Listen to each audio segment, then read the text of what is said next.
Our next speaker is a social media marketer, a public speaker, and YouTube marketing expert. His impressive work portfolio includes clients like Pepsi, Virgin Mobile, X, and many more. He is a founder of Epicsignal, a social media marketing business. Meet and welcome on stage Brandan Gahan.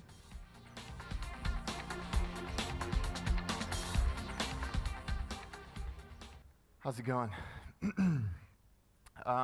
If you work in advertising, you've probably noticed the last year or so has been a big one for YouTube. And there's been a lot of ad dollars flowing into the space, a lot of hype, a lot of PR, where previously, just a year or two ago, there really weren't. And I think you can really point to a specific moment in time that was the tipping point for this. And that was when Disney purchased Maker Studios, a YouTube-based startup out of LA.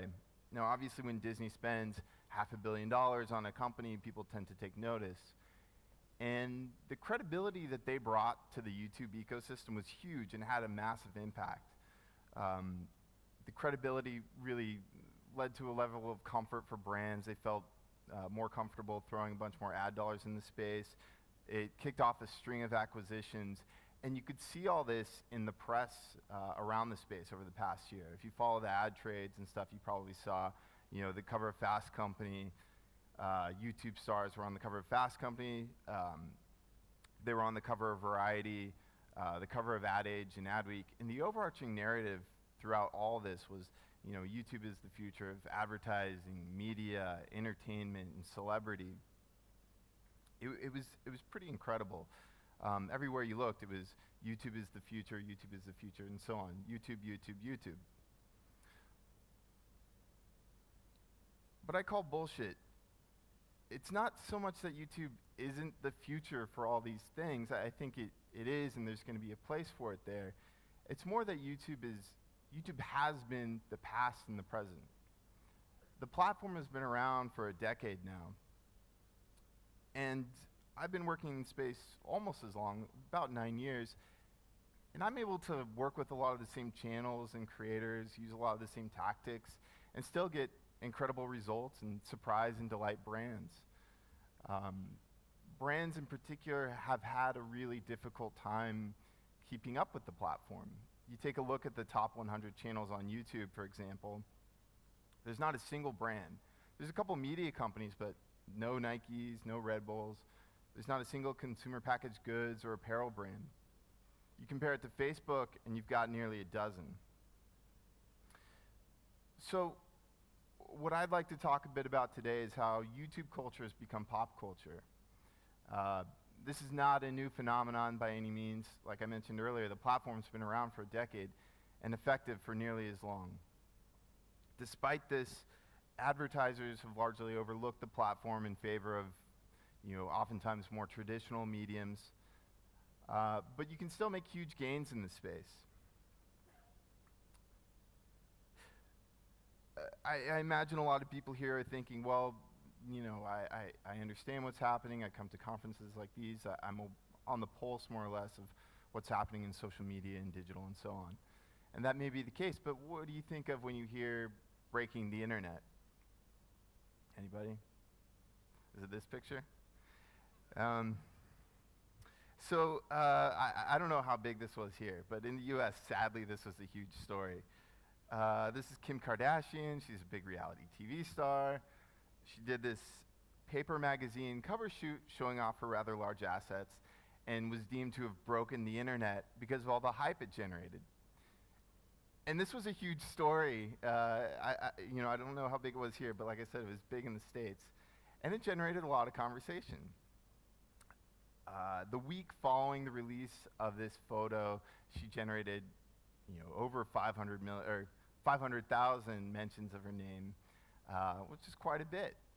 But what might be surprising to see is that was the first time in about a year that she's generated more conversation around her than this guy. Does anybody know who this is? Yeah, all right. More people know PewDiePie than Kim Kardashian. All right. YouTube stars are generating more conversation online than traditional celebrities. PewDiePie typically generates 50% more mentions of his name on Twitter than Kim Kardashian. And it might be easy to say, well, maybe this is a new phenomenon, but it's really not. Going back to, I think it was about 2008, I was working on the launch of an EA video game titled Spore. And we came up with a pretty cool campaign. We gave early access to a portion of the game to a handful of traditional and digital celebrities. So folks like Stan Lee on the traditional celebrity side. There was Katy Perry, Elijah Wood, Carlos Santana, and so on. And then there were digital celebrities as well, folks like Kevin Rose, Veronica Belmont, Phil DeFranco, Justine. And what everybody was asked to do with their early access to their creature creator was basically design their own creature, and then we uploaded them all to this website, and everybody was asked to go ask their fans to go vote for their favorite, because the winner was going to get $15,000 to donate to the charity of their choice. So nobody wanted to lose, everybody wanted to win, and everybody really went out and tried to galvanize their audience and rally them to go vote. But who do you think won? There were folks like Katy Perry, who just did the Super Bowl halftime show. This was 2008, so Elijah Wood would have been at the peak of his Lord of the Rings fame. But it wasn't any of the traditional celebrities. It was this guy.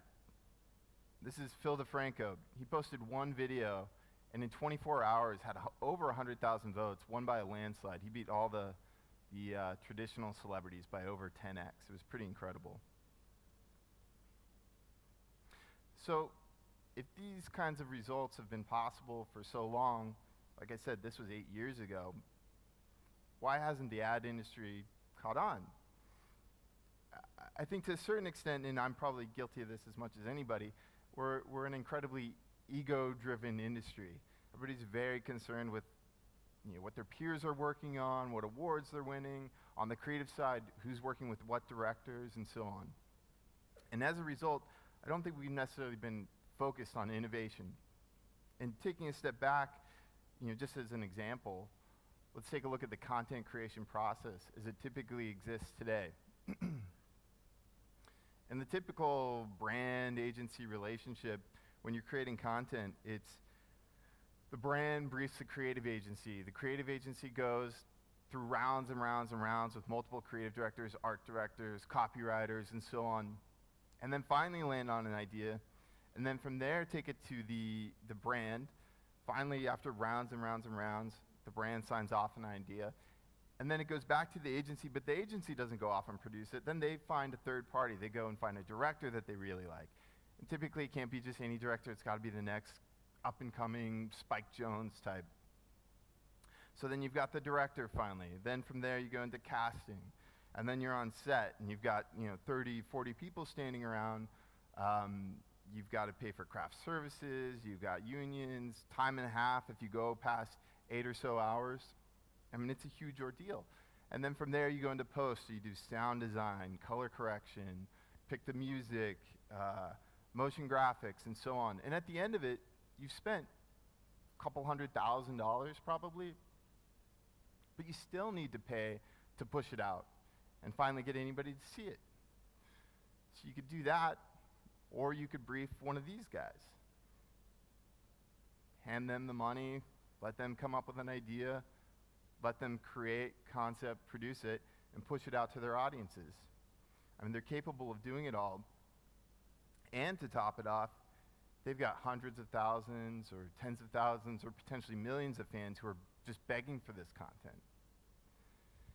And what's pretty incredible is more often than not, and not always, some of these guys are pretty expensive, but oftentimes you can get these guys to do the work and push it out to their millions of followers for about as much as you'd spend on craft services at a typical production. But one of the arguments I hear a lot when I'm talking about this space and why to work with YouTube creators and digital stars is, well, isn't this a fad? Don't you think that these guys are kind of like the next boy band? They're just a flash in the pan. And I don't think that's the case. The reason for that being is these creators have a direct line of communication to their fans, and that's incredibly powerful. So there's a feedback loop there. They create content. If it's a bomb one week, they can look at the comments, they can read them, they can respond. They can even look at the YouTube insights and see, where people were dropping off, and they can leverage that to inform their next, video and incorporate those learnings with each video, so they can just grow their channel and continue to build their audience. Now, compare this with, an actor. If they're in a box office bomb, you're in a dud. Nobody wants to work with you again. There's an old Hollywood adage. I think it goes, you're only as good as your last project. So if you're in a box office bomb, nobody's going to give you more work. So that's incredibly powerful. But there's a benefit to this direct line of communication beyond just likes and comments and so on. A lot of people tend to kind of write it off as, oh, well, that's great, but what does that really mean? Turns out it means a lot. Variety did a study among teenagers asking them who are the most popular celebrities today. And on that list, of the top 20 most recognizable celebrities among teenagers, 50% of them are YouTube stars. And of the top 20, the top 5, all 5 are YouTube stars.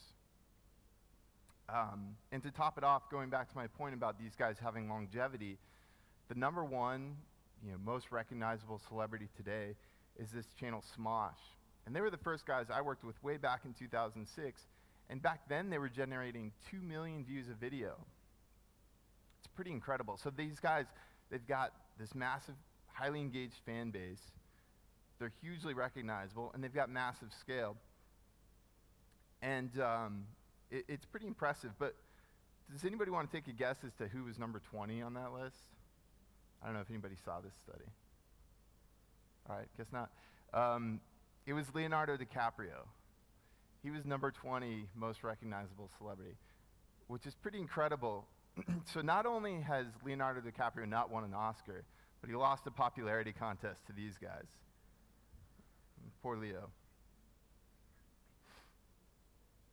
So as an advertiser, though, especially as more and more are getting into the space, it's very tempting to say, hey, I'm just going to throw my money at these guys, the top 10 most recognizable, or those that are on the Ad Age and Adweek and so on. But before you go and throw your money at these guys, it's important to keep in mind the context of the new media landscape, because it's drastically changed everything. Old media was built on scarcity. You only had so many distribution outlets because there were only so many networks, so you only had so many stars. Now today, it's totally flipped on its head. You've got massive scale. So YouTube alone has over 1 billion monthly users. 50% are coming through mobile. There's 300 hours of content being uploaded every minute. So there's huge scale, but there's also massive channels. You've got 10,000 channels with at least 50,000 subscribers.